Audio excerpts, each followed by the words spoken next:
Siap, Pak.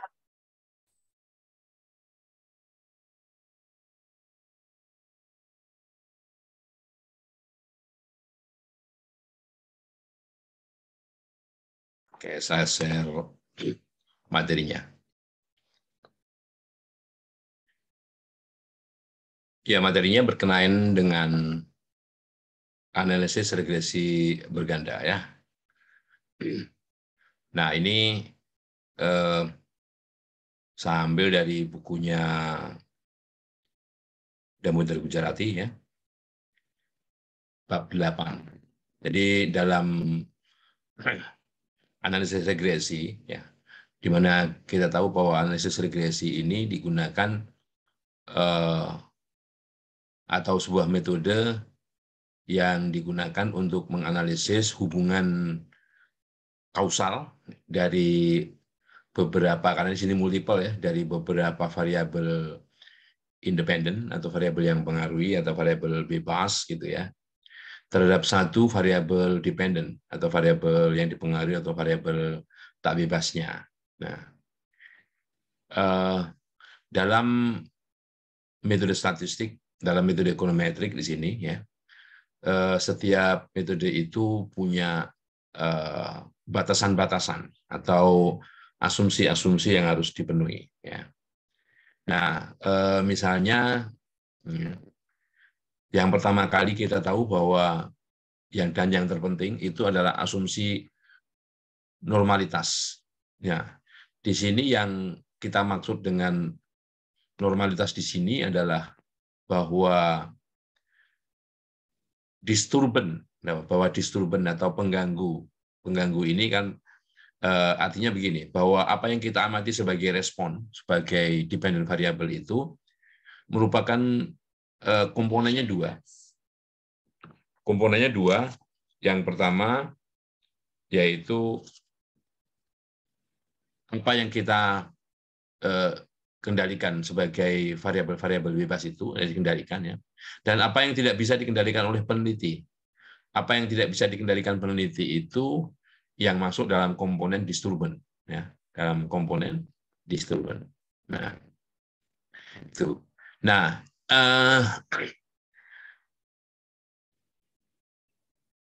metode yang digunakan untuk mengestimasi parameter ya. Kalau kita lihat dulu ya bahwa model regresi linear berganda itu, nah bahwa regresi linear berganda itu karena dia merupakan fungsi dari beberapa variabel bebas ya, maka kita ambil teladan saja misalnya bahwa ini adalah variabel bebas ya, yang di sebelah kanan sama dengannya ada variabel bebas ya. Di mana di sini kita lihat hubungan di sebelah kiri ini variabel yang dipengaruhi yaitu child mortality ya. Jadi kematian anak di sini. Jadi mortalitas itu lawannya dari natalitas ya. Sebagai fungsi dari di sini PGNP ya, atau per kapita GNP, dan female literacy rate ya, yang ada kaitannya dengan, karena ini anak biasanya yang mengasuh, umumnya yang mengasuh itu ibu ya. Jadi di sini lebih ke female literacy rate ya. Tentunya hubungan antar variabel ini ada teori di belakang ini ya.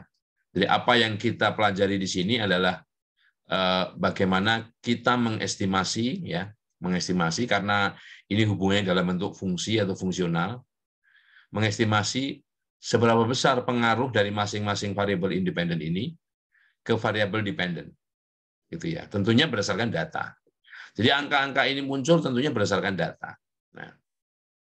Nah, teori di belakang itu adalah bagaimana menghubungkan variabel yang di sebelah kanan sama dengan ini terhadap variabel yang di sebelah kiri ini. Misalnya, kok yang dipakai per kapita GNP misalnya, per kapita GNP, ya misalnya awalnya mungkin pakai logical thinking gitu ya, misalnya bahwa kalau per kapita GNP itu tinggi, per kapita GNP itu tinggi, maka hubungannya ke kesehatan. Pengetahuan yang berhubungan dengan kesehatan, pengetahuan yang berhubungan dengan bagaimana mengasuh anak dan sebagainya. Demikian juga literasi rate ini katakanlah bisa diproyeksi dengan tingkat pendidikan gitu ya. Semakin tinggi tingkat pendidikan ibu misalnya, semakin tinggi tingkat pendidikan ibu, tentunya kita berharap semakin rendah juga child mortality. Nah, kedua hubungan tersebut, baik GNP ke GNP terhadap mortalitas, demikian juga pendidikan terhadap mortalitas itu, tentunya kalau arahnya negatif, artinya kalau satunya naik, kalau PGNP naik atau female literacy rate-nya naik, child mortality-nya tentunya turun. Dan ini kalau dilihat dari tanda dari persamaan ini sudah benar, arahnya negatif, gitu ya. Oke, nah, oke, itu sekilas bagaimana bentuk hubungan dalam model regresi linear berganda, ya. Nah, dalam regresi linear berganda ini tentunya banyak atau ada beberapa hipotesis, lemah, tesis, pernyataan yang sifatnya lemah, yang perlu dilakukan dengan pengujian untuk meyakinkan bahwa pernyataan itu didukung data apa tidak. Ya. Nah, dalam regresi linear berganda ada beberapa macam pengujian, misalnya pengujian yang berkaitan dengan hipotesis tentang koefisien regresi parsial untuk masing-masing variabel independen, ya, untuk masing-masing variabel independen.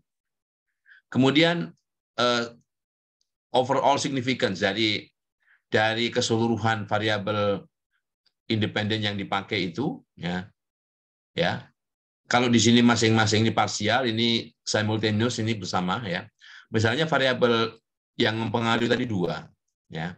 Kalau yang pertama ini misalnya bertanya apakah PGNP ini, ya, secara signifikan mempengaruhi child mortality. Nah, itu bisa saja kalau kita yakin misalnya teorinya arahnya negatif misalnya, ya. Hipotesis nolnya mengatakan bahwa PGNP ini tidak mempengaruhi child mortality. Ya. Hipotesis nolnya, hipotesis tandingannya bisa satu arah karena kita tahu bahwa PGNP berpengaruh negatif terhadap child mortality. Ya. Berpengaruh negatif. Ya. Kemudian demikian juga dengan female literacy rate, ya. Female literacy rate ini juga begitu. Nah, itu kalau masing-masing. Tetapi kalau yang kedua itu overall significant, bahwa PGNP ini ada 2 variabel independen, bahwa PGNP dan FLR ini atau per kapita GNP dan female literacy rate ini, ya, secara bersama-sama tidak mempengaruhi child mortality. Itu hipotesis nolnya. Sedangkan hipotesis tandingannya mengatakan bahwa kalau tadi kan secara bersama nih. Nah, setidaknya ada salah satu yang signifikan. Entah PGNP-nya yang signifikan, entah FLR-nya yang signifikan, atau bahkan mungkin dua-duanya signifikan. Jadi hipotesis 1 menggunakan pernyataan ingkaran dari hipotesis 0. Kalau hipotesis 0 mengatakan baik PGNP dan FLR ini tidak mempengaruhi CM. Ya, tidak mempengaruhi CM. Kalau tidak mempengaruhi, itu bisa saja kalau secara notasi parameter, bahwa parameternya ini 0, ini juga 0. Jadi kedua parameternya 0, atau dinyatakan sebagai hipotesis nolnya kalau kita menggunakan di sini beta 1, di sini beta 2, bahwa beta 1 sama dengan beta 2 sama dengan 0. Itu kalau menggunakan notasi. Sedangkan hipotesis tandingannya sedikitnya ada salah satu beta ini yang positif, yang signifikan, nggak harus positif, yang signifikan. Nah, yang mana yang signifikan mempengaruhi? Bisa PGNP saja, bisa FLR, bisa dua-duanya. Ya, makanya menggunakan istilah setidaknya ada. Nah, ya. Oke. Apabila variabelnya variabel independennya lebih dari dua nih, bisa saja pengujiannya itu yang berkaitan dengan 2 atau lebih koefisien. Itu sama dengan yang lain misalnya. Misalnya X1, X2, X3. Kita bisa aja menguji sebagian tidak X1 sendiri, X2 sendiri, atau X3 sendiri, atau bahkan X1, X2, X3 berbarengan. Tetapi bisa saja menggunakan pengujian hipotesisnya bahwa X1 sama dengan X2. Nah, gitu. Ini partial regression, two or more coefficient, ya. Two or more itu 2 atau lebih. Nah, kalau variabel independennya cuma 2, ya yang 3 ini nggak mungkin, kan? Yang 3 ini atau mungkin yang lain itu kalau variabel independennya lebih dari 2, ya. Nah, juga yang lain banyak ini, ya. Oke. Nah, yang pertama tentunya ini kan ada subbab yang mana yang materi yang dipelajari itu. Ini yang berkaitan dengan individu. Kalau ujinya parsial. Jadi ujinya parsial. Ini beta 2 ini tentunya sebagai parameter dari variabel yang notasinya X2 misalnya gitu, ya. Notasinya X2. Oke. Nah, jadi hipotesis nolnya mengatakan begini, hanya satu saja. Variabel X2 tidak mempengaruhi variabel Y gitu. Atau beta 2 sama dengan 0. Itu terminologinya, ya. Biar singkat kan, kalau pakai kata-kata kan panjang. Variabel X2 tidak mempengaruhi variabel Y, kan panjang, ya. Kalau ini beta 2 sama dengan 0, selesai. Nah, tidak benar beta 2 sama dengan 0 itu bisa saja bahwa beta 2 itu tidak sama dengan 0. Bisa saja beta 2 itu lebih kecil dari 0. Bisa saja beta 2 itu lebih besar dari 0. Nah, salah satu yang dipakai. Kalau tidak disebutkan, biasanya 2 arah. Ini artinya 2 arah. Tidak sama dengan itu 2 arah. Karena tidak sama dengan itu artinya bisa lebih kecil, bisa lebih besar. Ya. Nah, oke. Kalau kita menguji parsial seperti ini, maka statistik ujinya namanya T. Ya, statistik ujinya itu T. T ini. Ya. T ini statistik uji. Nah, rumusnya seperti apa formulanya? Ya, yang pertama ini taksiran. Jadi yang pakai topi ini estimasinya, nilai estimasi. Dikurangi ini nilai pada hipotesis 0. Kalau pada hipotesis 0 ini nilainya sama dengan 0, maka ya beta 1 topi saja. Tapi kalau nilai pada hipotesis 0 ini bukan 0, ya kurangkan saja berapa nilai yang ada di situ. Ya. Nah, ini juga berlaku beta 1, beta 2, beta 3 karena di sini teladanya misalnya sampai X1, X2, X3 misalnya gitu, ya. Tapi kalau dalam teladan 81 ini X-nya cuma 2. X yang pertama BGNP, X yang kedua FLR, kan gitu. Oke. Penjelasan dulu, ya. Nah, jadi hipotesis tandingan itu, nah, kalau kita yakin biasanya hipotesis 0 itu tandanya sama dengan biasanya. Biasanya, ya. Oke. Nah, tadi sudah saya sampaikan bahwa yang namanya beta 2, beta 1, beta 3 pakai topi ini adalah estimator, nilai estimasinya. Nilai estimasi itu ya perkiraan, ya. Nah, permasalahannya perkiraan itu belum tentu nilai yang sebenarnya. Ya, belum tentu nilai yang sebenarnya. Nah, untuk menjamin bahwa nilai yang sebenarnya itu, untuk menjamin bahwa nilai sebenarnya itu bukan beta 2 topi, bukan beta 1 topi, atau bukan beta 3 topi, maka kita buat semacam, jadi kalau beta 2 topi saja, ini istilahnya estimator satu nilai, estimator titik, ya, estimator titik. Nah, estimator yang bentuknya interval itu yang sering disebut dengan selang kepercayaan. Nah, bentuk seperti ini selang kepercayaan. Jadi bahwa beta 2 yang sesungguhnya gitu, ya. Ini beta 2 yang sesungguhnya. Itu kalau kita menggunakan tingkat keyakinan. Sebetulnya ini kalau ini notasinya juga kurang tepat juga. Di sini mengatakan 95%, ya. Di sini tidak dikatakan angkanya, tapi alfa, ya. Jadi kalau di sini lebih tepatnya interval ini adalah 100 kali 1 min alfa %. Jadi beta, kalau misalnya katakanlah ini diambil, jadi persen ini menentukan nilai T ini ya. Nilai T ini. Jadi katakanlah 95%. Jadi kalau seperti ini kita pakai selang kepercayaan 95% ya. Selang kepercayaan 95% misalnya. Ya. Dan ketemu nilainya sama dengan ini, kita bisa interpretasikan ini bahwa nilai beta 2 ya. Nilai parameter regresi yang sesungguhnya yang berkaitan dengan X2 ini ya, itu terletak di antara kedua nilai ini. Jadi kita yakin misalnya, kita yakin atau kita percaya 95% bahwa beta 2 itu nilainya terletak di antara min 0,0096 hingga min 0,0016. Gitu ya. Jadi menyatakannya harus seperti itu. Oke. Nah, oke. Dalam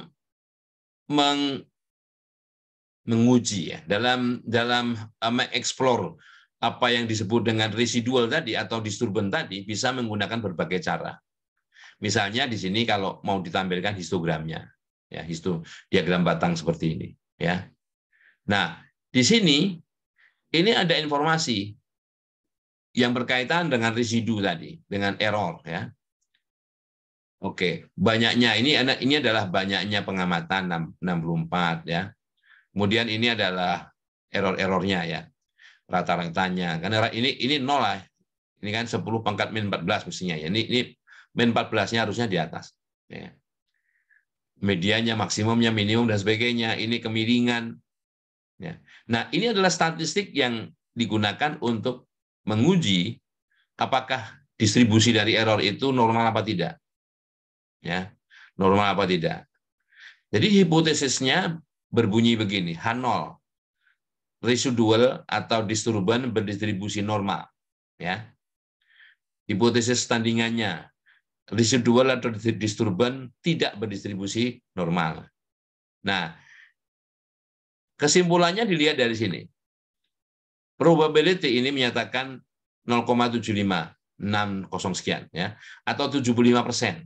Nah, pengujian normalitas tadi, ya, itu kalau kita lihat probability-nya di sini, jadi probability di sini itu peluang dari statistik Jar-Gebira ini. Ya, kalau nilai peluang di sini, nilai peluang statistik Jar-Gebira itu lebih kecil daripada taraf nyata pengujian, ya, misalnya 5% atau 1%, bahkan 1% lebih ketat lagi gitu ya. Maka hipotesis 0 ditolak. Nah, karena nilai di sini lebih besar dari 5%, maka hipotesis 0 yang mengatakan bahwa distribusi dari error, distribusi dari residu atau disturban ini normal, itu diterima. Jadi kalau kita buat semacam kurva mulusnya begini ya, kurva lonceng begini, ini masih oke lah. Oh, jadi walaupun bentuknya seperti ini, maka kita masih bisa katakan bahwa distribusi dari error itu, residu ini normal. Ini berdasarkan statistik Jar-Gebira ya. Yang nilai di sini, jadi kalau kita mau hipotesis 0 diterima, jadi dalam pengujian hipotesis itu tidak selamanya hipotesis 0 itu harus ditolak. Tergantung kalau kita supaya asumsinya dipenuhi, misalnya asumsi normalitas dipenuhi, karena H0-nya mengatakan bahwa distribusi residual atau disturban ini normal, maka kita berharap supaya asumsi dari regresi linear berganda itu dipenuhi, maka H0 sebaiknya diterima, dan ini diterima gitu ya. Oke. Nah, baik. Yang kedua nih. Nah, ini dalam bukunya Gujarati ini, untuk intercept biasanya digunakan beta 1, bukan beta 0. Ya, beta 0, bukan. Dan variabelnya dimulai biasanya X2, X3, gitu, bukan mulai dari X1. Jadi kalau dalam teladan ini sebagai beta 1, ini beta 2, ini beta 3. Ya. Beta 1, beta 2, beta 3. Bukan beta 0, beta 1, beta 2. Ya. Jadi ngikutin buku yang dipakai. Gitu ya. Itu hanya notasi saja. Nah, ini mengatakan bahwa PGNP dan FLR tadi itu sama-sama tidak signifikan mempengaruhi child mortality misalnya. Kalau ini adalah parameter PGNP ya, dan ini nilai parameter dari FLR ya. Ini menguji barengan nih. Nah, kalau ujinya barengan seperti ini, bukan satu-satu, kita tidak bisa menggunakan statistik T. Statistik T itu, ya T statistik itu hanya digunakan kalau kita menguji masing-masing variabel satu-satu. Oke. Nah, jadi seperti ini. Nah, ujinya kita menggunakan statistik uji F, ya, F. Ya. Nah, sebaiknya sebelum kita bicara uji-uji, kita bagaimana mengestimasi ini ya. Oke, saya ambilkan teladan lain. Saya stop share dulu, ya. Kemudian kita gunakan data ini, ya. Oke, saya besarin dulu biar kelihatan ya.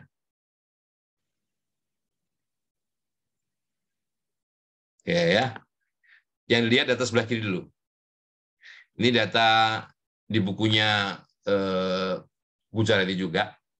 Jadi ini ada data pengamatan dari tahun 55 sampai tahun 74. Ini tampil 88-nya Gujarati ini berkaitan dengan data di negara Meksiko. Ya, gitu ya. Data lama, kan namanya juga untuk teladan saja, tidak masalah. Nah, di sini ada variabel gross domestic product, ya, gross domestic product (GDP). Di sini ada employment, ada capital. Yang mana bahwa employment, tenaga kerja dan modal ini, ya, secara teori ekonomi juga yang mempengaruhi GDP, atau GDP dipengaruhi oleh ini, gitu ya. Ini kan semacam produk, ya, semacam produk, ya. Namanya gross domestic product, ya. Ditentukan oleh ini. Jadi yang sebagai Y-nya yang ini sebagai X-nya, makanya lebih karena namanya sudah ada bahwa GDP merupakan fungsi dari employment dan capital, tenaga kerja dan modal, gitu ya. Nah, kalau datanya seperti ini, yang tahun ini hanya identifier saja, hanya apa namanya, penjelas kapan data itu misalnya diambil atau data pada tahun berapa, gitu ya.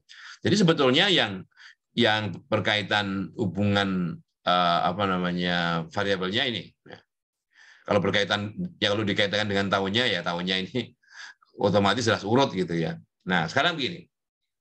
Apa makna dari ini? Nah, kalau kita memodelkan bahwa GDP ini, ya, bahwa 114 ini, ya, kalau saya pindah kanan jadi begini jadinya. Nah, jadi ya datanya saya begini.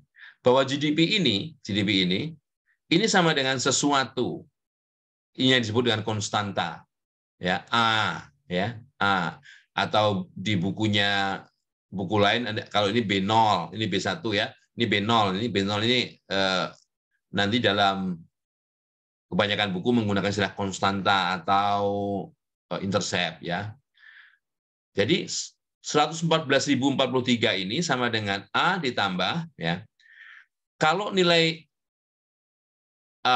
pengamatan pada tenaga kerja ini ada 8310 nih, ya. Terlepas dari satuannya apa, dikalikan beta 1, ya. Ditambah modal yang 182.113 ini dikalikan beta 2 ditambah error disturbance di sini, ya. Jadi bentuk hubungan dari ketiga angka-angka awal yang di sini tadi itu seperti ini. Jadi, ya, sebelah kiri ini, ya, sebelah kiri ini.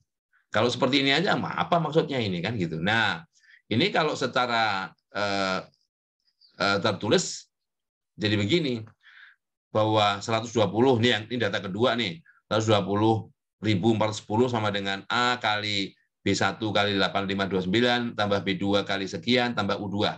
Nah, kan gitu. Nah, yang dikendalikan oleh si peneliti itu variabel employee sama capital ini. Dikendalikan dalam artian itu data dari pengamatan oleh si peneliti, ya. Yang ini nggak bisa. Ini bisa dibayangkan sebagai begini. Mestinya kalau kita buat semacam kalau satu variabel mempengaruhi satu variabel, ini bentuknya garis, ya, garis. Bisa lurus, bisa nggak lurus. Anggap aja lurus gitu ya. Nah, tetapi kalau dua variabel, ada tenaga kerja atau employment, ada capital atau modal gitu ya, maka bentuknya mestinya bidang, sebuah bidang. Anggap saja bidang datar gitu ya. Nah, tentunya karena datanya ini banyak, lebih dari dua. Kalau ini kita punya dua titik, ya dua titik saja, misalnya titik 8310 dan employee-nya sekian, capital-nya sekian, employee-nya sekian, capital-nya sekian, ya, atau tiga, ya, maka kita bisa membuat atau memastikan bahwa ketiga data ini berada dalam satu bidang. Tetapi dalam kenyataannya kan tidak, bahwa karena kita mempunyai data lebih dari tiga, ya, sehingga nilai A, B1 dan B2 itu, ya, nilainya tidak menentukan bahwa banyak titik ini berada dalam satu bidang. Oleh karenanya, karena tidak dalam satu bidang, ya, maka akan ada perbedaan nilai. Ya. Perbedaan nilai.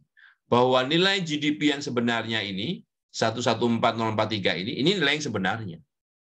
Dan nilai taksiran itu nilai yang ada pada bidang ini. Nilai yang ada pada bidang. Nah, perbedaan antara nilai yang sebenarnya dan nilai taksiran itu yang disebut dengan disturbance. Ya, disturbance. Ya.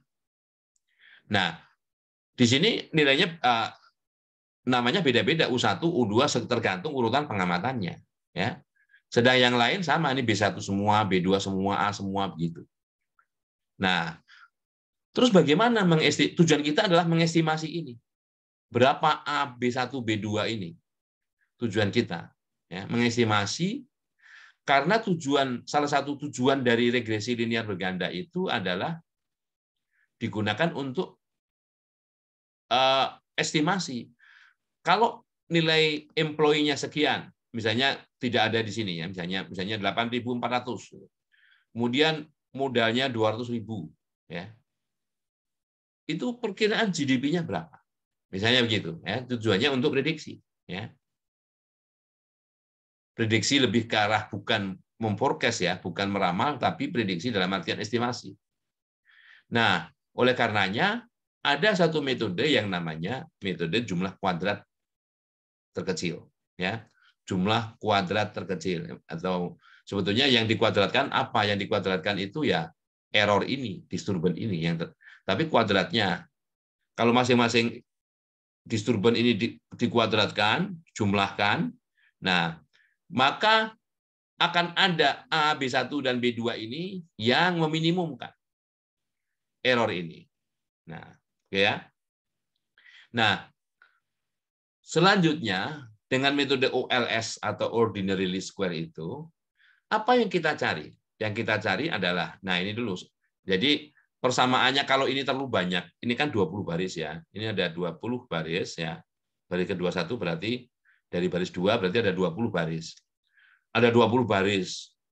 Ya. Kemudian yang kita cari ada A, B1, B2, ada 3. Pasti jawabannya banyak sekali. Nah, supaya nggak banyak sekali, itu ada syaratnya bahwa error ini ya jumlahnya harus 0. Jadi U1, U2 sampai U20 ini kalau dijumlahkan 0. Yang kedua, bahwa kalau error ini dikuadratkan kemudian dijumlahkan, itu akan paling kecil ya dengan A, B1, B2 yang diperoleh dengan cara itu, ya. Nah, caranya sekarang gimana? Oke. Nah, di sini ada yang namanya ini persamaan normal.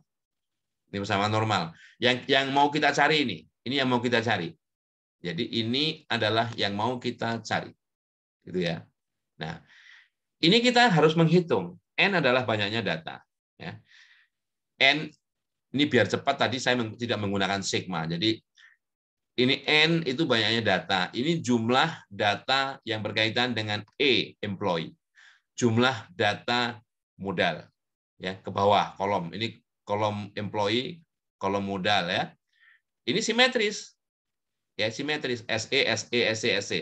Kalau dua begini itu masing-masing data pada kolom employee tadi dikuadratkan baru dijumlahkan. Ya. Jadi yang di sini dikuadratkan baru dijumlahkan. Kalau ini antar pasangan.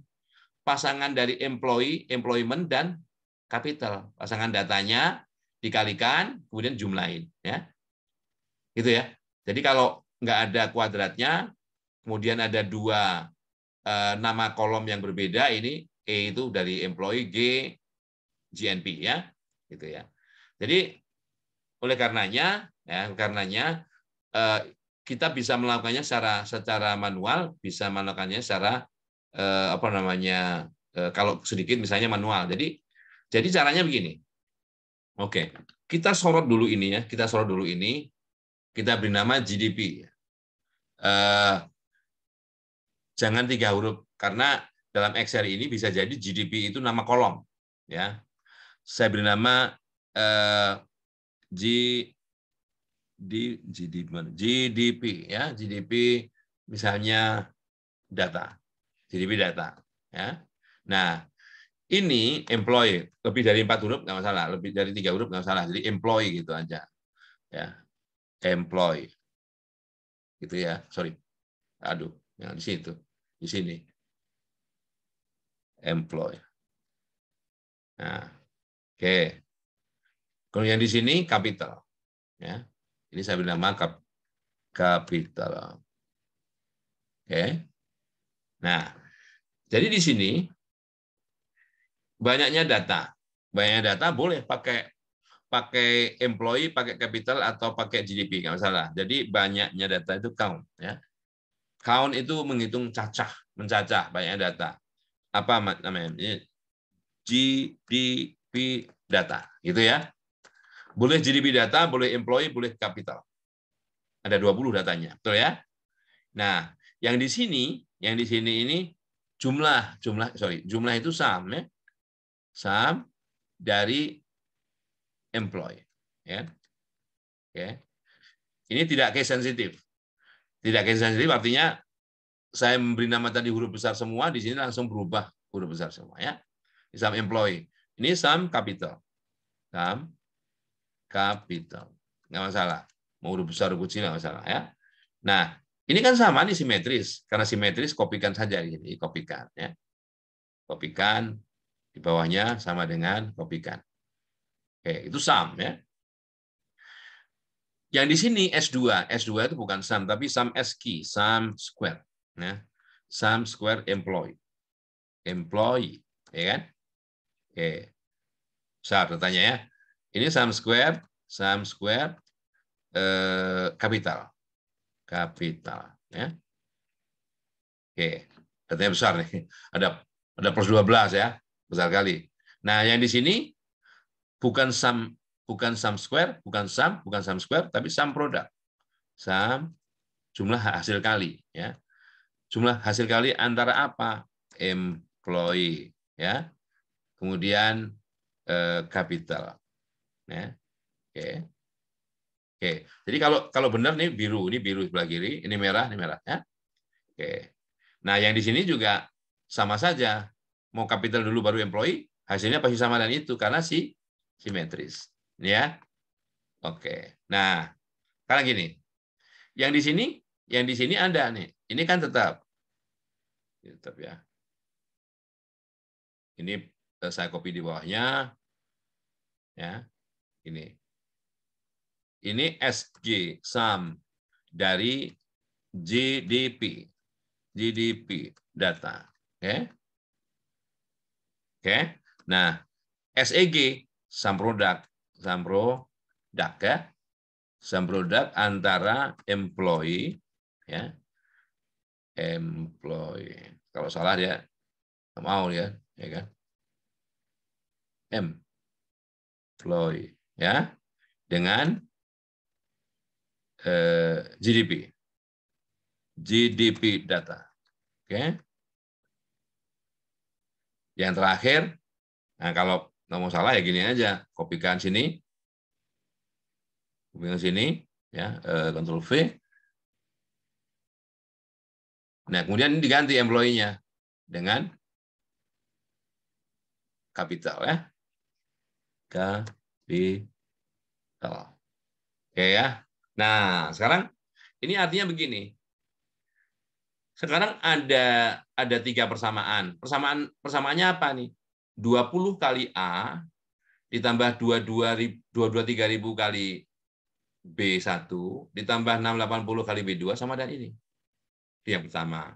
Yang kedua, 223052 kali A ditambah 2574 sekian kali B1 ditambah 8099 kali B2 dan sekian. Ini hasilnya sama dengan ini. Dan yang terakhir seperti itu, ya.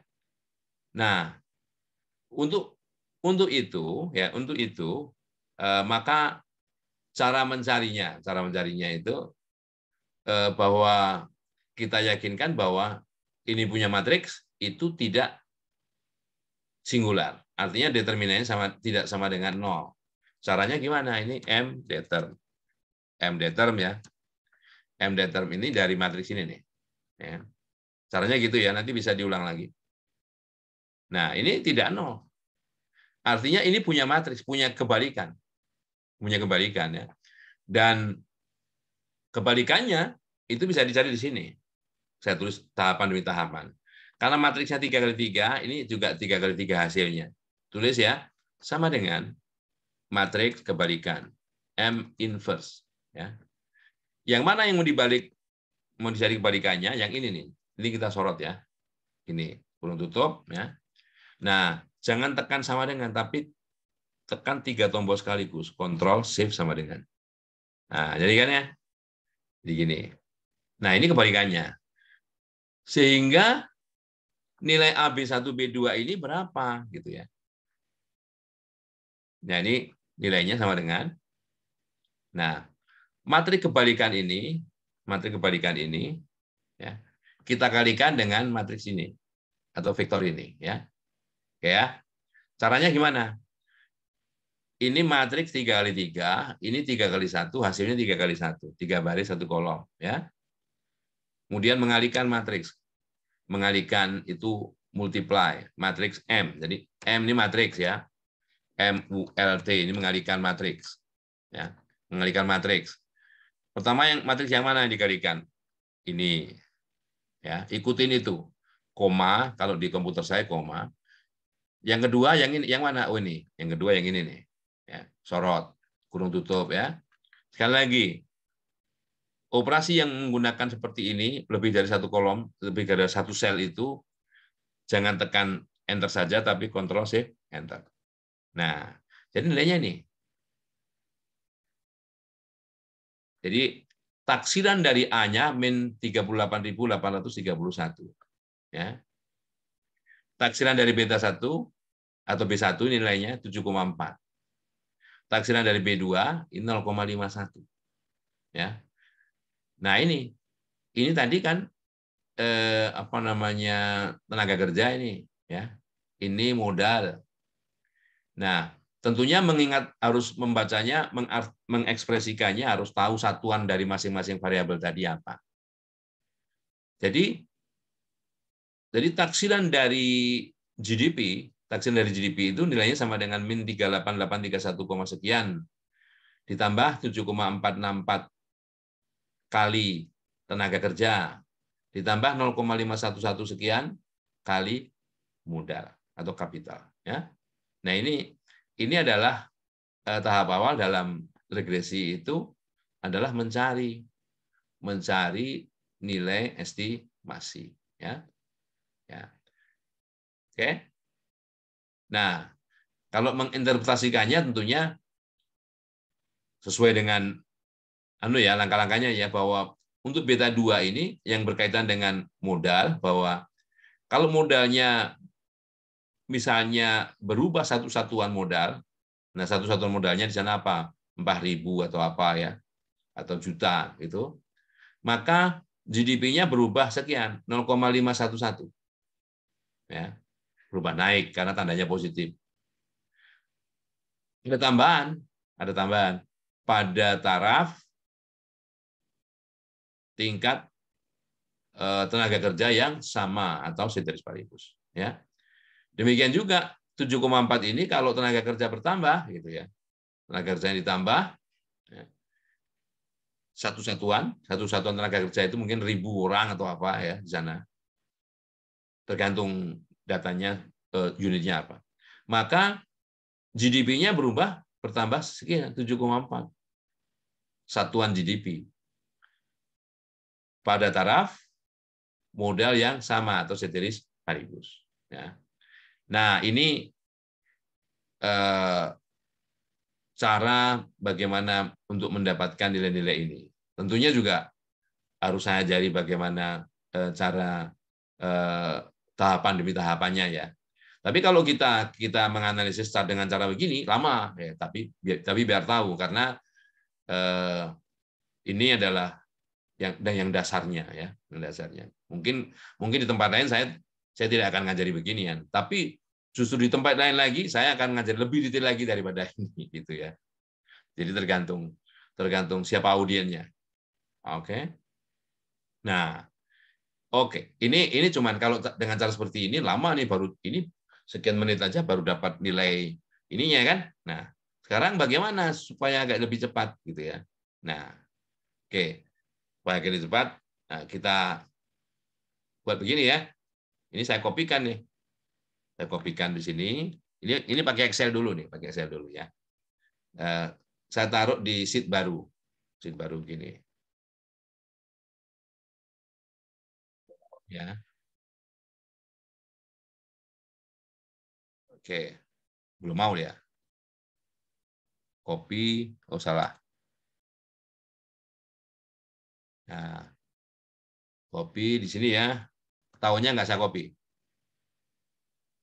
Nah, ya. Oke. Nah, di Excel ini ada menu di bagian data ini, sebelah data ini ada data analisis ya. Ini data analisisnya. Ini kalau cuma untuk mendapatkan itu saja, gampang ya. Nah, di sini kemudian kita cari modul regresi. Ya. Oke. Nah, di sini ditanya Y-nya yang mana? Nah, kita harus cara menempatkan Y-nya itu di paling depan atau paling belakang. Input wiring ya. Yang sebagai variabel Y-nya adalah GDP ya. Jadi ini disorot dari titik GDP ini disorot ke bawah. Ya. Ke bawah ya. Kemudian yang X-nya ini bisa 2 kolom atau lebih ya. Nih, jadi di kolom B, di kolom employee dan capital ini kita sorot ke bawah ya. Nah, karena tadi di baris pertama itu kita termasuk sorot juga, maka itu sebagai label, sebagai nama variabel. Ya. Nah, ini jangan disorot, ini jangan diklik ya, jangan dikasih check mark gitu, karena kita berasumsi ada intercept-nya, ada A-nya. Kalau A tadi nggak ada, ya nggak usah. Ini diklik ya. Oke. Nah, siapa tahu kita juga ingin melihat selang kepercayaan itu bukan 95% saja, tapi bisa jadi juga 99 gitu ya. Ini kita klik 99 ya. Oke. Dan outputnya nilai hasilnya mau terletakkan di mana gitu ya. Misalnya di sini di F2 gitu ya, di F2. Nah, jadi dolar F, dolar 2 atau diklik di sini ya. Nah, yang lain ini bisa diklik kalau mau lihat plot dari sebaran normal, peluang normal dan sebagainya diklik ya. Tapi kalau enggak langsung aja ini oke ya. Nah, di sini keluar ya, di sini keluar hasilnya. Ya. Alt OCA ini untuk memperlebar ini ya. Nah, yang tadi kita cari itu ini. Yang tadi kita cari itu hanya 3 angka ini ya. Nah, ini ya. Min 38831 7,464 sama persis ya. Karena ini memang dari sana. Ya, cara membuat. Jadi ini adalah yang disebut dengan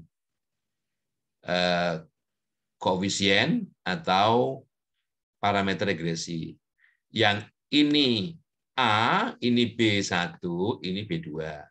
Ya, kalau mau disamakan digit belakang komanya ya misalnya jadi 4 digit boleh. Nah, biar rapi gitu kan. Nah, gitu ya. Nah, sekarang bagaimana bacanya? Bacanya ya. Ini adalah koefisien korelasi berganda. Berganda karena variabelnya ya karena variabelnya tidak satu.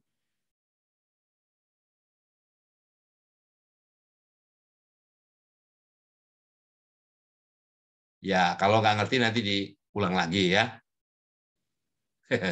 Diputar. Kemudian ini yang namanya koefisien determinasi. Determinasi. Oke? Yang merupakan kuadrat dari ini.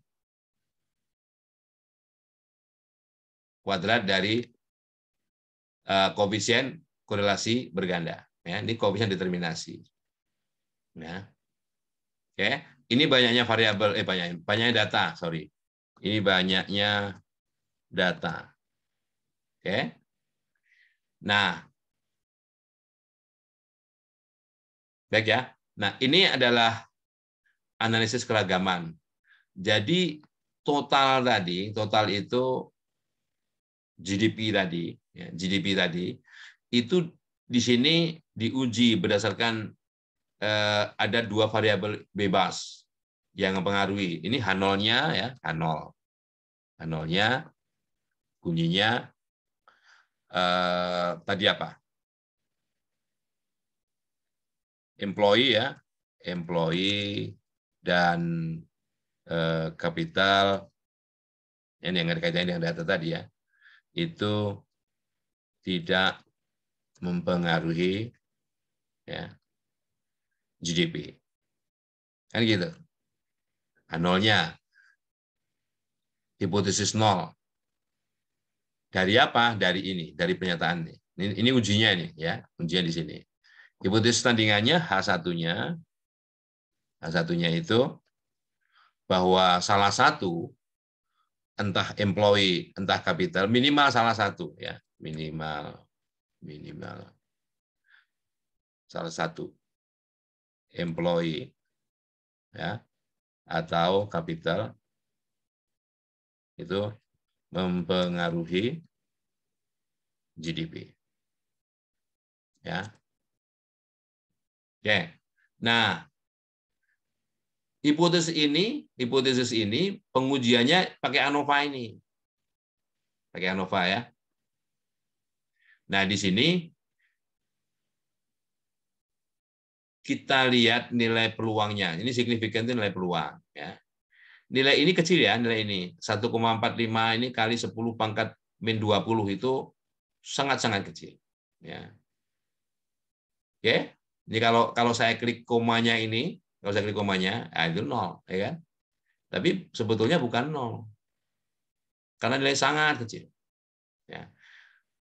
Kalau nilai peluang itu lebih kecil daripada taraf nyata pengujian, ya, taraf nyata pengujian, notasinya biasanya alfa ya, alfa ya, alfanya berapa? 5% misalnya gitu ya.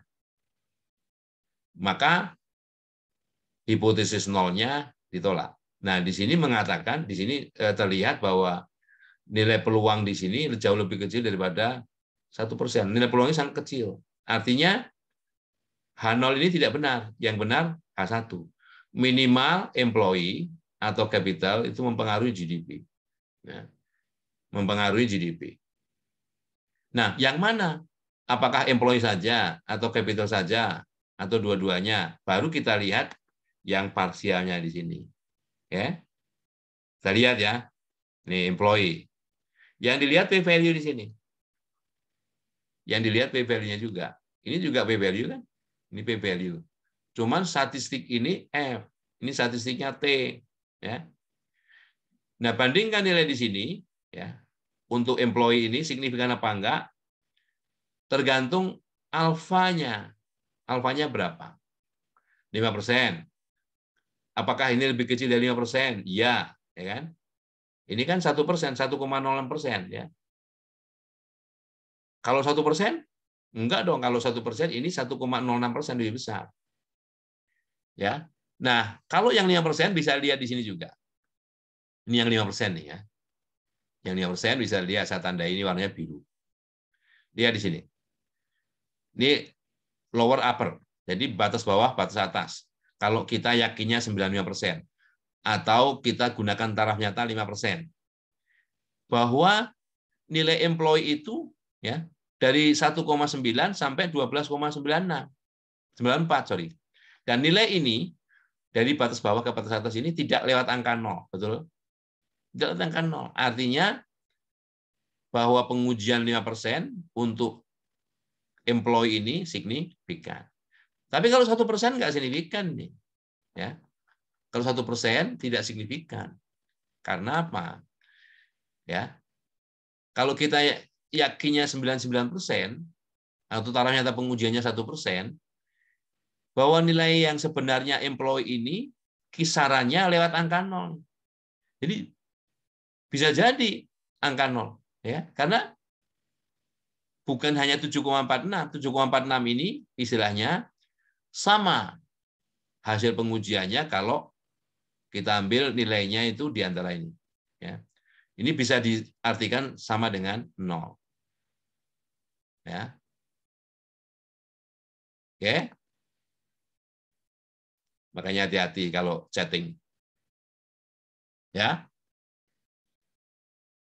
Nah, gitu ya. Jadi kalau yang capital ini baik karena nilai yang sini sangat signifikan, mau 5%, mau 1%, ya, bahwa nilai kapital ini signifikan. Tidak bisa dikatakan sama dengan 0. Kalau yang employee ini bisa dikatakan sama dengan 0 kalau taraf nyata pengujiannya 1%. Tapi kalau 5%, dia signifikan. Ya. Oke. Baik. Oke, saya lanjutkan ya yang tadi. Yang ini masih ada kaitannya dengan pertanyaan barusan. Nah, kalau mau dengan tabel, caranya begini. Tapi kan saya ngajari yang itu pembelajaran lama. Jadi kalau dengan tabel, tabelnya begini. Ini kan statistiknya apa nih? Statistiknya F ya. Jadi F. Kalau mencari F di tabel, FINV. Ya, inverse dari F. FINV ya. Peluang berapa? 1% atau 5%? 1% gitu ya. 1% misalnya. Nah, terus ikutin ya, ikutin sintaksnya ini ya. Ini koma ya.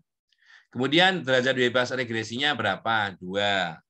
Derajat bebas residunya berapa? 17 itu ya. Nah, ini tabelnya 6,11. Ini kalau cara belajar lama buka dulu alfanya berapa dan sebagainya kan. Nah, ini 1.800 dibanding 6 jauh lebih besar kan? Itu ya. Jadi gini kalau yang lama. Jadi gitu.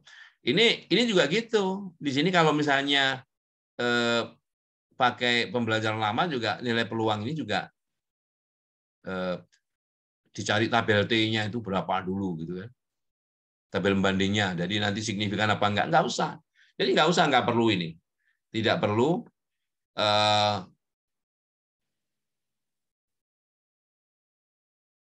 ya. Jadi tidak perlu buka tabel.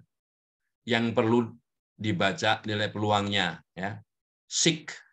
Jadi beberapa menggunakan istilah p-value, beberapa menggunakan istilah significance ya. Significance F, significance chi-square, significance apa ya. Yang dibaca itu. Bandingkan dengan 5% apa 1% gitu ya. Paham ya? Oke. Ini dengan Excel ya. Jadi Excel-nya aja harus ada add-ins-nya ya. Jadi di sini Ingat ya, di data ini ada data analisis. Ini ada data analisis yang lumayan sih kalau cuman asal nggak rumit-rumit aja ya. Asal misalnya kita mau tampilin ini saja cukup ya, pakai ini saja ya. Oke, ada pertanyaan? Jadi koefisien determinasi ini ya, nilainya 0,99 ini menunjukkan bahwa bagian dari, kan tadi saya bilang ini bagian respon ya, respon Y-nya itu. Y-nya itu ada bagian yang dikendalikan oleh si peneliti yang namanya variabel. Kalau Y-nya tadi itu GDP, ini variabel tenaga kerja dan variabel modal kan. Nah, ini yang lain residunya ini, ya kan?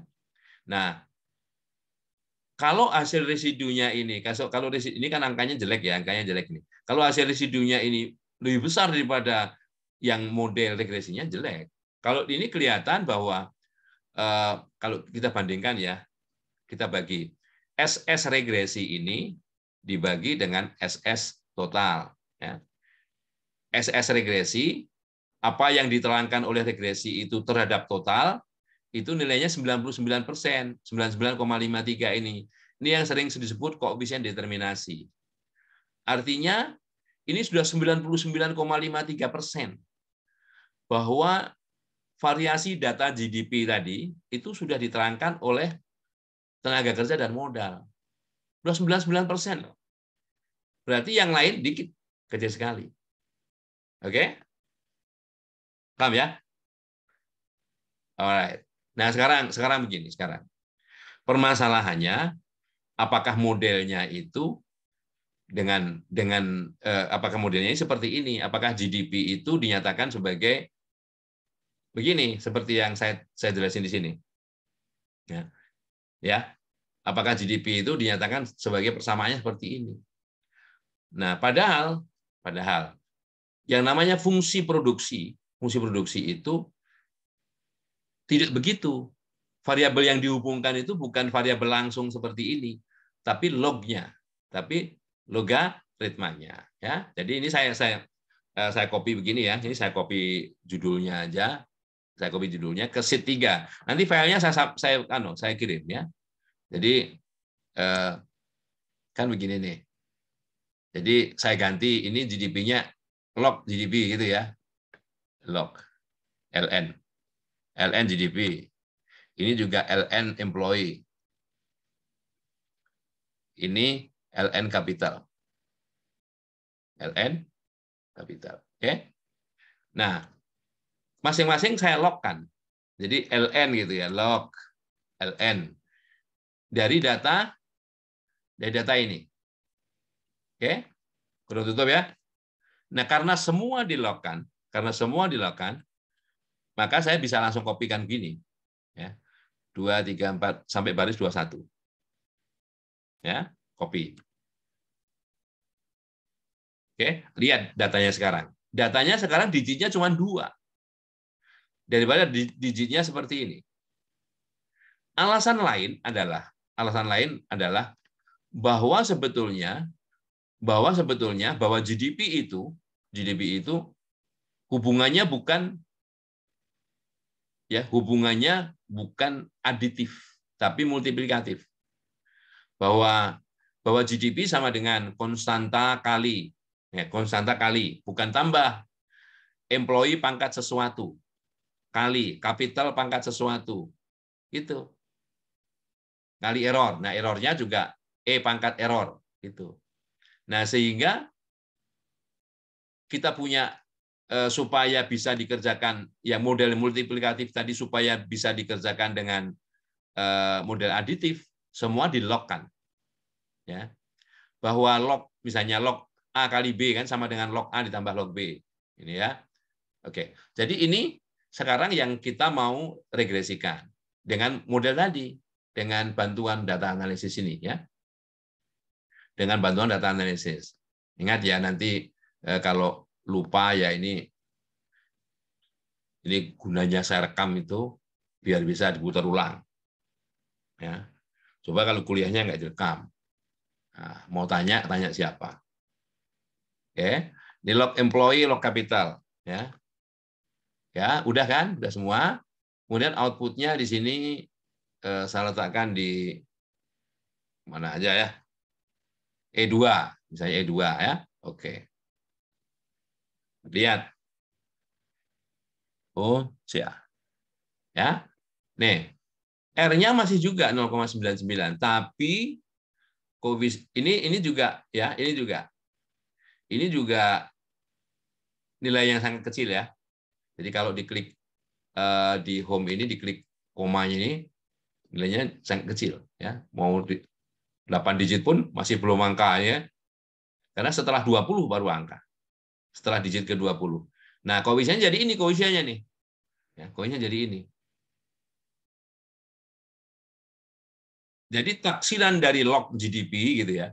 Taksiran dari log GDP itu sama dengan min 1,65 ditambah 0,33 kali log employee ditambah 0,84 kali log capital. Nah, dengan ini cara menginterpretasikan angka-angka ini juga tidak seperti tadi. Ya, tidak seperti tadi. Kalau semua dilogkan, baik Y-nya dan X-nya dilogkan, maka interpretasi dari angka ini adalah koefisien elastisitas. Dalam ekonomi, ini koefisien elastisitas. Jadi 0,84. Ya. Jadi kalau si kapital, jadi kalau log kapital ini ya dalam log kan ya, itu naik 1%, maka log GDP itu naik 0,84%. Ceteris paribus. Jadi pada kondisi log employee yang sama. Demikian juga gitu. Ini log employee 0,33 ya. Artinya bahwa kalau log employee ini naik 1%, maka log GDP itu naiknya 0,33%. Ya. Ceteris paribus. Gitu ya. Nah, signifikan apa enggak lihat di sini nih. Lihat di sini. Oke, digitnya saya buat sama. Nah, gitu ya. Nah, ini ternyata yang employee ini, yang log employee ini, kalau 5% nggak signifikan nih. Ya kan? Kalau 5% nggak signifikan. Karena ini 8,5%. Gitu. Jadi, kalau taraf nyata pengujiannya 5%, ini tidak signifikan. Signifikan itu kalau nilai peluangnya lebih kecil daripada taraf nyata pengujian. Apalagi 1%. Ini lebih besar dari 1%. Kalau 10% nyata nggak? Nyata. Jadi ini signifikan pada taraf 10%. Atau kalau mau dibuat ya, bahwa log employee ini signifikan pada taraf 8,5%. Gitu ya. Paham? Nah, gitu. Jadi kalau 5 dan 1% ini tidak signifikan. 5% aja nggak signifikan, apalagi 1. Ya. Kalau ini 1% signifikan. Apalagi 5, pasti signifikan. Ya. Log kapitalnya yang signifikan. Terus kalau caranya seperti ini macam mana gitu ya. Nah, tergantung kalau dari awal kita sudah men-setting taraf nyata pengujian itu 5%, ya ini nggak signifikan. Tapi kalau ini kita melakukan penelitian sendiri untuk kita bisa nyatakan bahwa log employee ini ya, bukan dalam artian tesis ya, bukan artian tesis. Kalau tesis biasanya dari awal kan sudah diminta menentukan taraf nyata pengujian berapa, ya. Tapi kalau penelitian sendiri kan enggak, ya. Nah ini caranya begitu. Apa taraf nyata pengujian itu boleh 10%? Boleh. Tapi jangan lebih dari itu. Karena sebetulnya taraf nyata pengujian itu apa? 1%, 5%. Jadi taraf nyata pengujian itu ya, saya tulis di sini ya biar nggak lupa. Taraf nyata pengujian. Ini sama dengan bawahnya. Merupakan peluang menolak hipotesis nol. Padahal hipotesis nol benar. Peluang ya. Jadi ternyata pengujian 5% atau 1% itu kalau belum tahu sampai saat ini, saya kasih tahu.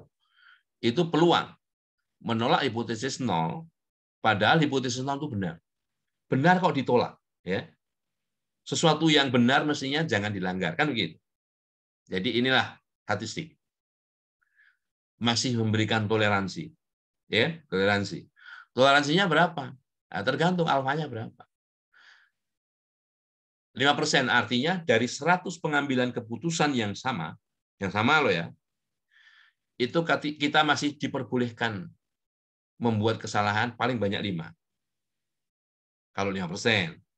Kalau 1% ya dari 100 pengambilan keputusan yang sama, paling banyak cuma 1. Nah, kalau 10 dari 100 ya boleh sampai 10. Makanya saya bilang jangan banyak-banyak. Dalam ilmu sosial ya, di mana situasi penelitian itu kurang bisa dikendalikan. Ya, misalnya ilmu sosial, misalnya masalah apa namanya kenakalan remaja dan sebagainya kan yang pengaruh banyak kali, ya. Ya, dan itu bisa 10%. Berbeda dengan penelitian-penelitian yang ada di laboratorium, yang notabene secara teori variabel yang tidak kita kehendaki itu bisa dikesampingkan. Jadi harus kecil, gitu ya. Nah, kenapa kok 1% dan 5%? Itu yang lazim. Kok nggak 2%? Boleh 2%, 3% boleh. Kenapa tidak? Ya. Tapi arti dari tanda nyata pengujian si alfa itu adalah peluang menolak hipotesis nol padahal hipotesis nol benar. Oke ya. Nah, jadi itu. Nah, oke. Ini dengan Excel ya, dengan Excel, oke? Baik. Saya akan berikan ilustrasi dengan yang lain ya, dengan yang lain. Dengan yang lain itu apa? Dengan yang lain itu misalnya mungkin yang terbiasa dengan melihat tampilan SPSS ya. Dengan tampilan SPSS ya. Nah, oke. Saya akan panggil data yang sama. Panggil data yang sama seperti itu. Karena sudah saya siapkan ya.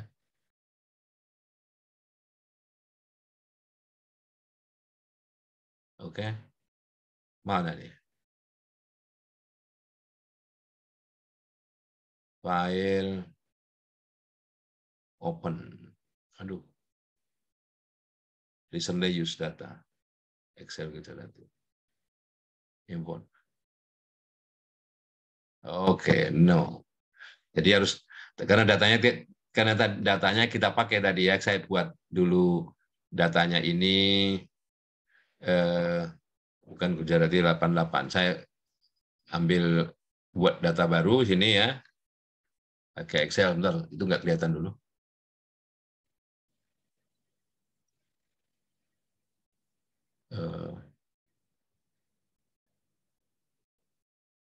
Saya beri nama save as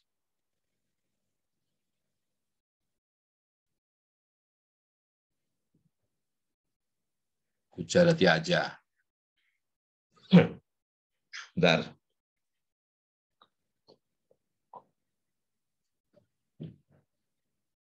Kemudian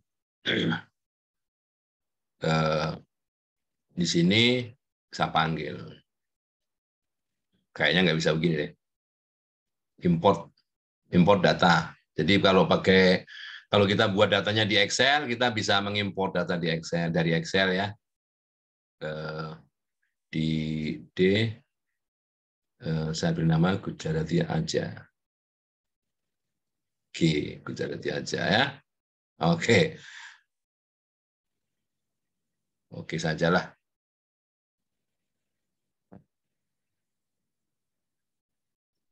Oke, saya stop screen share.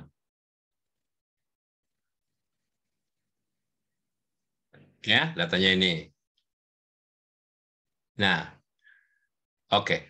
Karena kita tadi sudah membuat datanya itu dalam bentuk log. Ini gimana caranya kalau pakai SPSS ya?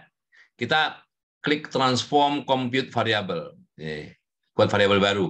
Misalnya namanya LNGDP gitu ya, LNGDP ya. Caranya gitu ya.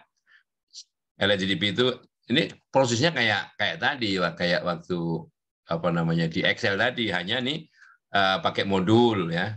Nih langsung klik OK ya, klik OK. Nah nanti di sebelah kanan sudah muncul kan, sudah muncul itu, ya kan. Kemudian buat lagi log employee gitu ya, transform, compute, log employee gitu ya. Ganti aja di sini employee. Nah, kalau daripada salah ngetik, kita klik di sini, masukkan ke sini. Nah, kan? Klik OK ya. Nah, itu muncul ya, muncul baru kan. Jadi kita tidak usah seperti Excel. Kalau pakai Excel harus di copy paste ya, copy paste. Kalau pakai Excel. Nah, ini kan enggak. Satu lagi, transform, compute, lognya kapital. Kapital. Oke. Kapital. Oke. Nah, sekarang sudah semua ya. Sudah semua, baru kita analisis. Kita cari model regresinya kan. Regresi ya. Regresi linier gitu ya.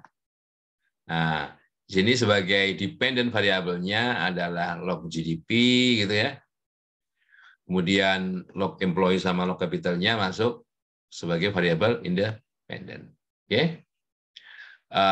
Statistiknya kalau mau ditampilkan, mau ini uji korelasi karena data kita adalah data time series ya, menurut waktu kan, kalau menurut tahun bisa juga dikeluarkan statistiknya, yang lain juga yang mana yang mau diperlukan ya. Oke, ini collinearity diagnostik, siapa tahu ada multi-call karena ada lebih dari satu variabel bebas, bisa jadi kita perlu itu. Oke. Nah, mungkin plot kalau mau diperlukan, histogram dan sebagainya. Ini kalau mengevaluasi residu ya, atau disturbance ya. Nah, misalnya gitu. Kemudian opsinya, oke, probability yang digunakan alfanya berapa? Mau 5%, mau 1%, gitu ya. Oke. Kemudian klik OK. Klik OK ya. Nanti hasilnya di sini. Hasilnya ada di sini. Ya. Oke. Ini tadi tampilannya beda kan. Kalau Excel ini R kuadratnya ya mirip juga, cuman ini 3 digit ya. Ini koefisien korelasi berganda, ini koefisien determinasi. Ini R-square adjusted. Jadi biasanya sedikit lebih kecil daripada ini kalau digitnya panjangnya. Oke. Ini nilai Durbin-Watsonnya, statistik Durbin-Watson itu untuk menguji autokorelasi. Nanti kan kalau pas membahas autokorelasi ya. Ini ANOVA-nya, ya ANOVA-nya yang pertama ini kan 2 ya. Ini menguji apakah log employee dan log capital itu berbarengan bersama-sama mempengaruhi log GDP apa enggak. Karena nilai SIG di sini, ini SIG ya, kalau tadi kan significance F, SIG ini nilai peluang ini ya. Karena nilai SIG ini lebih kecil daripada taraf nyata pengujian 5% ataupun 1%, maka hipotesis nol yang menyatakan kedua log tadi, baik log employee maupun log capital itu tidak mempengaruhi log GDP itu ditolak. Ya. Artinya sedikitnya ada salah satu log employee atau log capital ini mempengaruhi log GDP. Yang mana? Nah, tergantung taraf nyata pengujian. Nah, ini SIG-nya ya. Yang dibaca SIG aja, nggak usah apa namanya lihat tabel lagi ya. Lihat tabel lagi ya. Oke. Nah, ini 0,085. Lebih besar daripada 5%. Ini 8,5%. Kalau pakai 10% signifikan. Nggak masalah kan? Nah, oke. Ini walaupun signifikan, tapi nanti ada masalah di sini, masalah kolinearitas. Ya. Ini kalau kita bicara asumsi dari ordinary square, jadi OLS itu ya, ada beberapa asumsi yang mengatakan di sini terjadi kolinearitas. bahwa variabel log employee dan log capital ini berkorelasi tinggi. Dari mana ngelihatnya? VIF ini tidak boleh lebih dari 10. Tidak boleh lebih dari 10, catat. Tidak boleh lebih dari 10. Kalau lebih dari 10, artinya terjadi multikolinialitas. Bahwa hubungan antara log employee dan log capital ini, kalau dihitung korelasinya, tinggi dan signifikan. Bukannya tinggi, tapi juga signifikan. Oke? Nah, itu. Ini apa namanya yang lain ya, yang lain yang tadi nggak ada. Nah, ini lihat. Bagaimana dengan normalitas? Nah, ini kalau bentuk gambarnya ya, kalau bentuk gambarnya ini ya mirip-mirip, datanya bisa aja ya. Tapi kalau mau meyakinkan lagi mesti ada statistik seperti statistik Jarkebera tadi. Ini kalau kita lihat yang normal itu biasanya semuanya ya kira-kira dekat dengan garis normal ini. Tapi kalau ini seperti membentuk pola tertentu ya. Nah, jadi kalau dari gambar kita masih belum begitu yakin kecuali pakai statistik pengujian seperti Jarkebera dan sebagainya ya. Nah, ini Jarkeberanya nggak muncul di sini ya. Ini kalau kita pakai SPSS, ya kan? Nah, kita lihat pakai yang lain. Yang lain itu apa? Yang kita lihat dulu. Misalnya, oke, saya ini dulu ya. Show all. Pakai views. Nah, oke. Mungkin sudah ada yang terbiasa pakai views. Ini saya ini sudah manggil, ini sudah datanya sudah saya panggil ya. Kalau belum bisa dipanggil seperti kayak kita manggil di SPSS tadi ya, diimport from file gitu. Nanti datanya sudah seperti ini. Yang saya import tadi kan ada year tahun, kemudian GDP, employment, capital. Oke? Nanti silakan pilih yang mana yang sudah terbiasa, apa namanya, yang mana yang lebih mudah dan sebagainya, bisa dibandingkan satu dengan yang lain. Tapi kalau saya yakin di mata kuliah ini yang akan banyak dipakai adalah reviews. Tapi saya berikan gambaran dengan paket aplikasi yang lain. Oke? Nah, caranya kemudian kalau kita sudah ambil datanya, kita klik quick estimate equation. Nah, gitu ya. Nah, dalam Infuse, pertama kita tulis nama variabel dependent-nya. Nama variabel dependent-nya di situ GDP. Nah, tulis ya, GDP. Nah, gitu ya. Kalau kita menggunakan model itu ada konstantanya, tulis di sini C itu konstanta. Kemudian variabel-variabel independen yang mempengaruhi. Variabel-variabel independen yang mempengaruhi, mau capital dulu, model employment dulu nggak masalah. Capital ya. Kemudian di sini employment. Ya. Udah kan? Kan memang dua variabel yang mempengaruhi, capital sama employment ya. Udah klik. Nah, muncul sini. Ya. Jadi ini adalah nilai yang variabelnya belum kita lockkan ya. Min 38831 tadi 0,51 7,64 ya, mau urutannya tergantung urutannya, mau employment dulu capital dulu masalah. Oke. Nah, di sini ada Durbin Watson statistik ya. Ada yang lain. Kalau uji keseluruhannya di mana lihatnya di sini? Ini nilai F statistiknya, ini nilai probability-nya. Jadi yang dilihat di sini 0,00 nih. Oke. Berarti sedikitnya capital atau employment atau bahkan dua-duanya itu mempengaruhi GDP. Ini dependennya ya, dependen di sini. Oke? Nah, terus bagaimana kalau misalnya yang kita cari adalah log-nya? Ya, lagi kalau kita cari log-nya begini.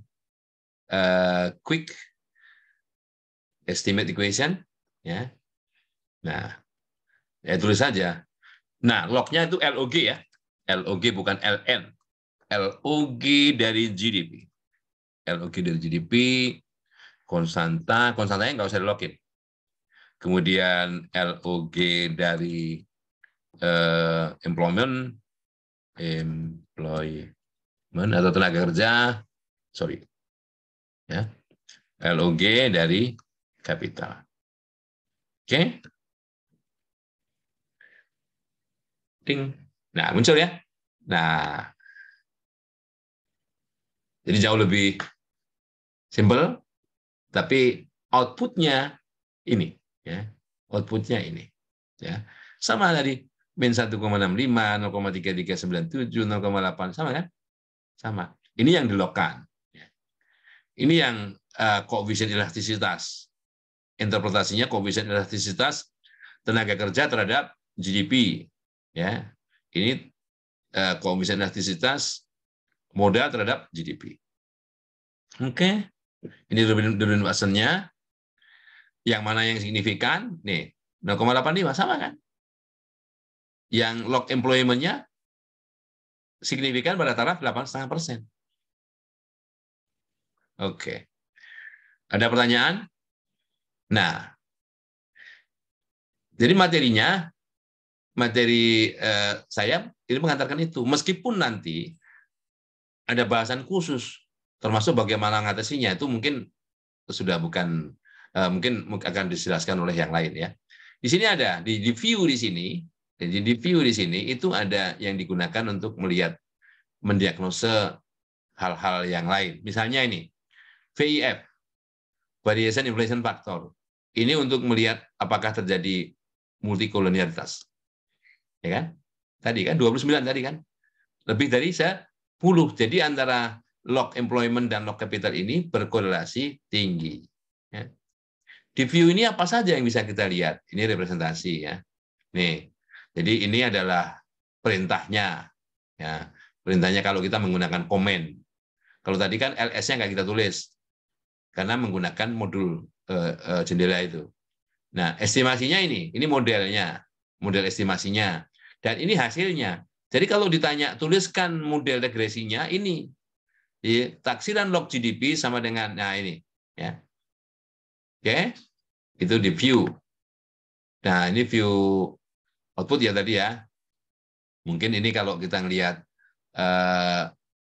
result masing-masing hasilnya, ini tabelnya, tabel error ya, ini tabel, ini grafiknya, grafik error ya. Kemudian yang lain ini bisa dilihat di sini residual graph. Nah, ya. Nah, ini ya. Ini kalau dari koefisien diagnostik di sini yang kita lihat VIF, variance inflation factor. Jadi faktor pengembang. Inflate itu mengembang kan, yang mengembangkan varian ya. Oke. Nah, dari yang di sini kita bisa lihat misalnya uji normalitas nih. Normalitas ya. Nah, ini ada Jarque-Beranya. Ya, ada Jarque-Beranya. Ini ada peluangnya. Ingat, di sini dalam uji ini ya H0-nya berbunyi bahwa residu berdistribusi normal itu H0. H1-nya residu atau tidak benar residu berdistribusi normal atau residu tidak berdistribusi normal. Nah, ini nilai peluang ini kan besar nih. 80%. Karena nilai peluang lebih besar daripada nilai taraf nyata pengujian, maka H0 diterima. H0 diterima artinya bahwa si residu tadi masih dikatakan berdistribusi normal. Paham ya? Nah, gitu. Kalau nggak paham, terulang. Oke. Ini histogram, ini heteroskedastisitas. Heteroskedastik. Nah, nanti ada dalam uji heteroskedastik, pasti akan dibahas ulang nih. Kalau terjadi heteroskedastik, nah, heteroskedastik itu lawannya homo. Yang kita inginkan homoskedastik, bahwa setiap amatan itu responnya itu memiliki varian yang sama, gitu ya. Terus apa lagi yang kita lihat di sini? Stability diagnostik ini. Nah, jadi kalau kita bicara uji-uji yang lain ya, ada CHO-test, ada Cohen Andrew dan sebagainya. Ya, ini outputnya apa namanya? if use. Oke. Ada pertanyaan mengenai if use?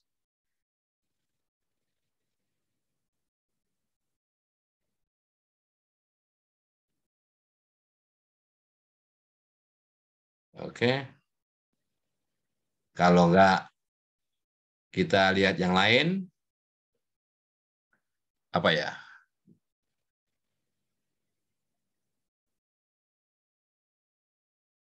Oke. Share screen. Share screen. Mana nih?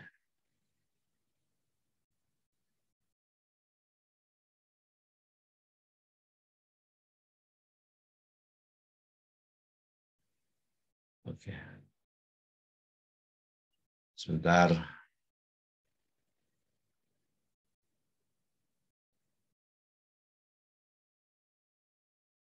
Oke.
Maaf ya, jadi terpencet tadi.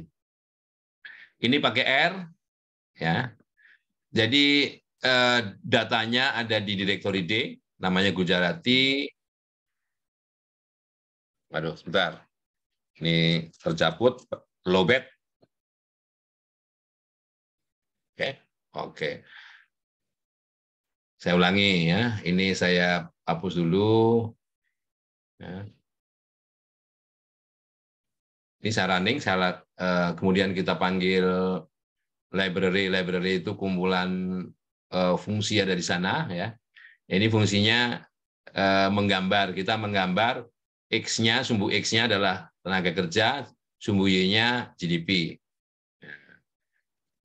Ada di sebelah kanan, muncul, ya. Dan ini terlihat bahwa hubungan antara employment dan GDP ini semakin ke sana, semakin naik, GDP-nya juga semakin naik, dan naiknya semacam lurus, ya. Oke. Karena kalau kapital kita running di sini, nah ini juga gitu. Nah, tapi ini kan kita melihatnya masing-masing variabel X itu sendiri-sendiri, kan? Sendiri. Oke, nanti kita lihat yang barengan seperti apa. Nggak tahu. Ya, kalau masih bisa dengan aplikasi yang lain. Oke. Nah, yang pertama ini perintahnya nih, linear model, ya, bahwa GDP ini dipengaruhi oleh pertama employment saja. Kalau employment saja, ya, kalau hanya tenaga kerja saja yang mempengaruhi GDP. Analisisnya ini sebelah kiri, analisisnya sebelah kiri bawah, ya, analisisnya sebelah kiri bawah. Jadi GDP hanya dipengaruhi oleh employment, ya. Nah ini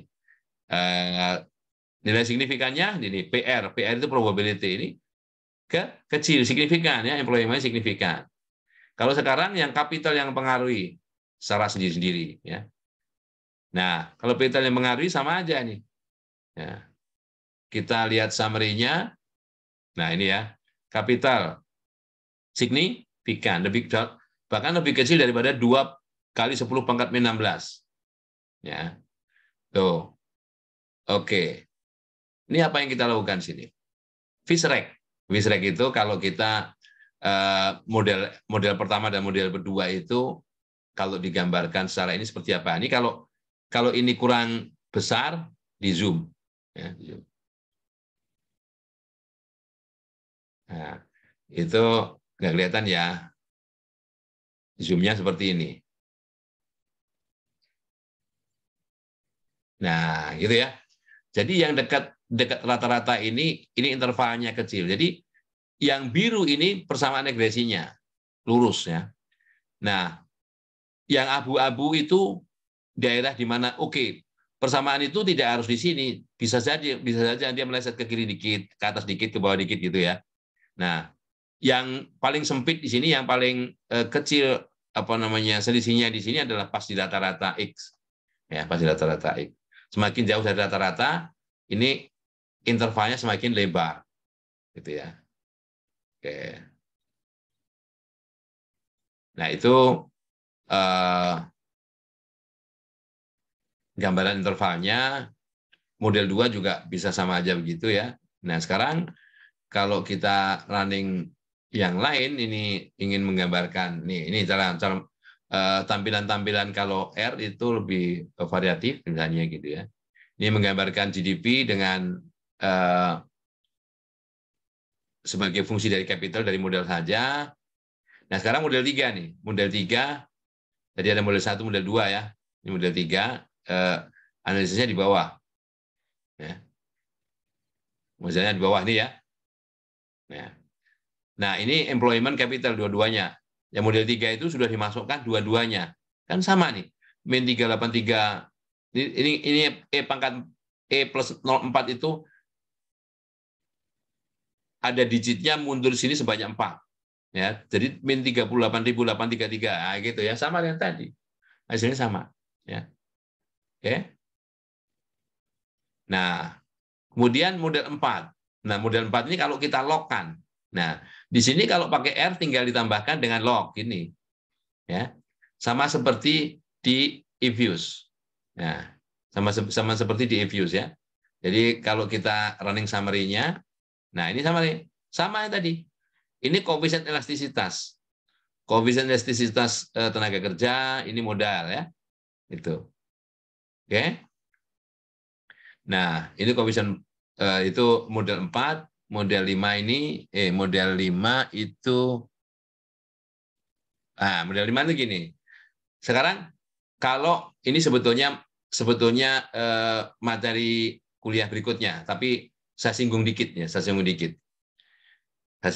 Jadi begini, di sini ada koefisien elastisitas employment ya, tenaga kerja. Di sini modal.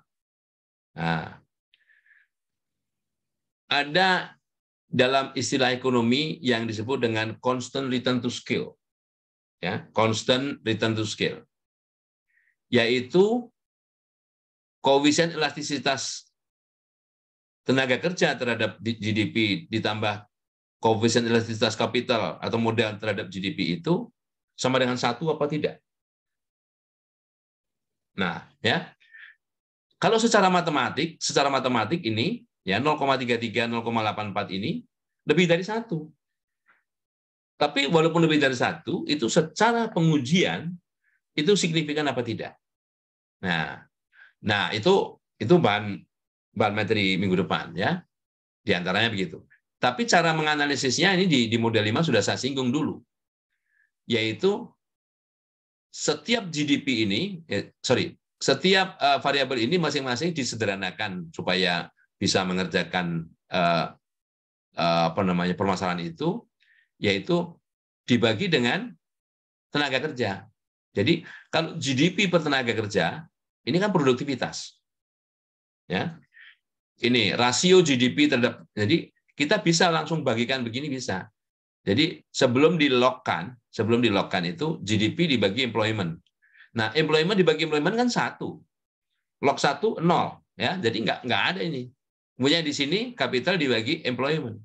Jadi modal per tenaga kerja. Kalau di sini produksi per tenaga kerja, produktivitas. Ya. Nah, kenapa kok nggak dibagi modal ya? Yang punya makna mungkin kalau kita bagi dengan tenaga kerja, jadi produktivitas. Kalau dibagi modal mungkin punya arti lain, boleh aja. Kalau untuk menguji seperti itu, ya. Oke. Nah, ini model 5. Jadi model 5-nya adalah sebelum di-lock-kan semua dibagi employment. Jadi baik GDP maupun capital dibagi employment. Jadi kalau kita running, ya running di summary-nya, ya. Nah, oke. Ini analisisnya dulu. Kalau kita bahasnya minggu depan, ya. Oke. Nah, ini yang tampilan yang lain misalnya kalau kita bicara, nah ini bicara ya R ini model 1. Model 1 itu kalau model 0 namanya. Model 0 itu bahwa GDP tidak dipengaruhi apa-apa. GDP saja, makanya dipengaruhi oleh konstanta. Ya. Dipengaruhi konstanta. Ya. Nah, model full itu kalau GDP dipengaruhi oleh baik employment maupun capital. Ya, kalau mau dikasih lock boleh ya. Ini nggak saya kasih lock. Ini hanya teladan saja. Ini teladan. Ini model full, model kemudian kita bandingkan ya. Ini tahapannya ya. Kemudian model finalnya itu GDP dipengaruhi oleh tenaga kerja dan modal ya. Oke. Nah, sekarang ada cara kalau begitu kan membuat model itu kan bisa aja bertahap. Oke, bertahap. Nih bagaimana? Model pertama itu dipengaruhi tenaga kerja saja ya. Model kedua dipengaruhi oleh modal saja. Model ketiga dipengaruhi keduanya ya. Kemudian nanti kita bandingkan. Jadi yang mana yang mau dipakai gitu kan? Nah, coba aja bayangkan kalau X-nya lebih dari 2 gitu kan. Banyak kali ini yang harus dibandingkan ya. Yang 2 saja sampai 3 kan gitu ya. Oke. Jadi model 1 di running, model 2 di running, model 3 di running ini udah running ya. Kemudian ini kalau kita membandingkan dengan memanggil library namanya R companion ya, kita panggil, kemudian kita bandingkan. Ini membandingkan model 1, model 2, model 3 ya. Oke.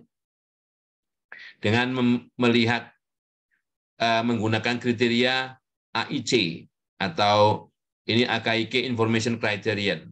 Ya. Yang dipilih itu yang AIC-nya paling kecil, ya.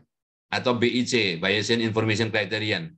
Ya, pokoknya ada IC itu namanya kriteria informasi, ya, kriteria informasi. Oke. Atau kalau pakai R kuadrat itu yang terbesar, ya. Jadi ini konsisten. Mau pakai AIC yang terkecil, R kuadrat yang terbesar, atau adjusted R kuadrat yang terbesar, kan gitu. Nah, jadi ini salah satu kriteria, berarti model 3 yang dipilih. Gitu ya. Ada lagi cara lain.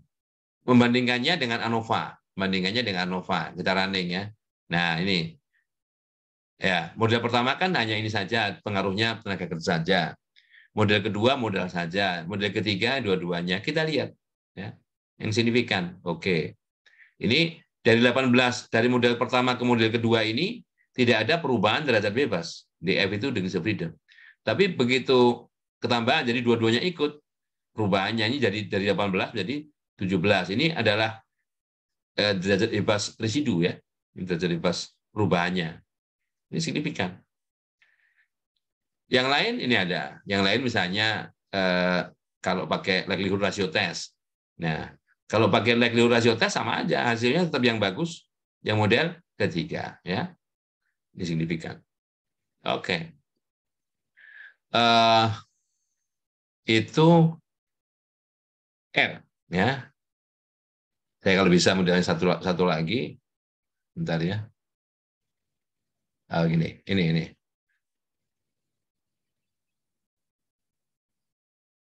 Ini program statistik tapi kecil. Open, oke. Mungkin kita buka atau panggil data tadi ya. Kita kopikan aja di sini. data, sebentar saya panggil datanya si Excel tadi, saya kopikan ke sini. Ya, copy langsung daripada import ya. Nih. Nah, jadi gitu. Kopikan aja, mengopikannya di sini sehingga nama variabelnya muncul ya. Nah, di sini ada graf. Ada graf ini, ada graf 3 dimensi misalnya. 3D scatter plot ya. Kan lebih menarik. Bagaimana kita bisa ini sebagai variabel Z-nya ini variabel yang Y-nya, variabel dipengaruhi ya. Nah, GDP variabel ininya boleh capital, boleh employee, nggak masalah. Ini capitalnya di sini ya. Kebetulan ini cuma 3 variabelnya ya. Jadi bisa lihat nih bagaimana gambarannya ya. Nah, yang ini kalau kita lihat ya, kalau kita lihat ini bisa, bentar, ini dari sisi mestinya bisa diputar-putar ya. Kalau bagus lagi bisa diputar-putar nih. Nah, oke. Automatic fill pattern. Oke. Coba saya lihat gambar satunya ya.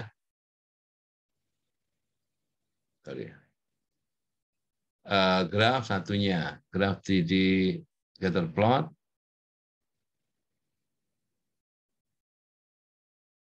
Oke. Data view. Enggak. Nah, misalnya lebih bagus lagi kalau bisa diputar-putar. Nah, ini kalau kita lihat dari sumbu sini ya, dari sumbu capital ini naik, dari sumbu employee juga naik juga, tapi arahnya miring nih, arahnya miring ke sana ya. Nah, jadi ada kemungkinan bahwa keduanya ini bisa terjadi multi call. Untuk meyakinkan itu kita bisa lihat gambar dua dimensi ya, dua dimensi scatter plot misalnya antara apa dan apa ya. Oke. Misalnya antara variabel employee tadi kan kita apa namanya? Kita curigai antara kedua variabel independen ini saling berkorelasi tinggi. Nah, ini kan berkorelasi tinggi ini ya. Sehingga terjadi multikolonialitas ya. Bahwa antara capital dan employee sendiri bukan sama di GDP ya. Ini hubungannya lurus. Ya, hubungannya lurus. Oke. Oke. Nah, kalau statistiknya ya sama seperti tadi, pakai regresi gitu ya, pakai regression, kemudian fit regression model sama aja. Ini yang responnya GDP ya. Kemudian di sini ini cara makainya ini employee diklik aja begini ya. Oke ya. Nah, sama hanya di sini ditambahkan ada beberapa variabel outlier nih ya. Outlier itu pencilan ya, yang bisa jadi membuat nih, jadi dia langsung ini yang tidak dilogkan ya, tidak di logaritmakan ya. Ini pakai aplikasi kecil Minitab ya. Nah, mungkin ada yang lain. Nah, jadi mungkin itu saja yang bisa saya sampaikan ya untuk materi hari ini.